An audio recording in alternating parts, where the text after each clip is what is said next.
கிராம உதவியாளர்களுக்கு காலமுறை ஊதியம் உள்ளிட்ட கோரிக்கைகளை வலியுறுத்தி விழுப்புரம் மாவட்ட திண்டிவனம் தாலுகா அலுவலகம் எதிரே திண்டிவனம் திருவண்ணாமலை சாலையில் மறியல் போராட்டம். போராட்டத்தில் ஈடுபட்ட பெண்கள் உட்பட 95 பேர் கைது.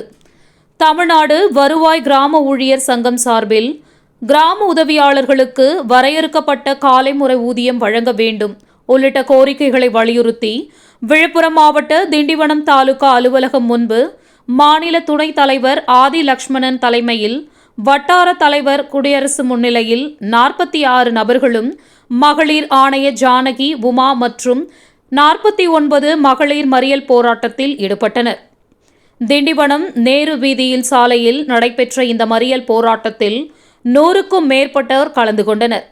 கிராம உதவியாளர்களுக்கு நிரந்தர காலமுறை ஊதியம் வழங்குதல், பணிநிலைத்தன்மை உறுதி செய்தல் உள்ளிட்ட கோரிக்கைகள் வலியுறுத்தப்பட்டன. மறியல் காரணமாக சுமார் 15 நிமிடங்கள் போக்குவரத்து பாதிக்கப்பட்டது. ரோசனை காவல் ஆய்வாளர் தரணேஸ்வரி தலைமையில் தயார் நிலையில் இருந்த போலீசார் போராட்டக்காரர்களுடன் பேச்சுவார்த்தை நடத்தினர். பின்னர் சாலை மறியலில் ஈடுபட்டவர்களை கைது செய்து அருகிலுள்ள தனியார் மண்டபத்திற்கு அழைத்து சென்றனர். இந்த மறியல் போராட்டத்தால் திண்டிவனம் வட்டாட்சியர் வளாகம் முன்பு நேரு வீதி பஜார் மார்க்கெட் பகுதியில் சிறிது நேரம் பரபரப்பான சூழல் நிலவியது. போராட்டத்தில் ஈடுபட்ட பெண்கள் உள்ளிட்ட 95 பேரை கைது செய்து மாலை அனைவரையும் விடுவித்தனர்.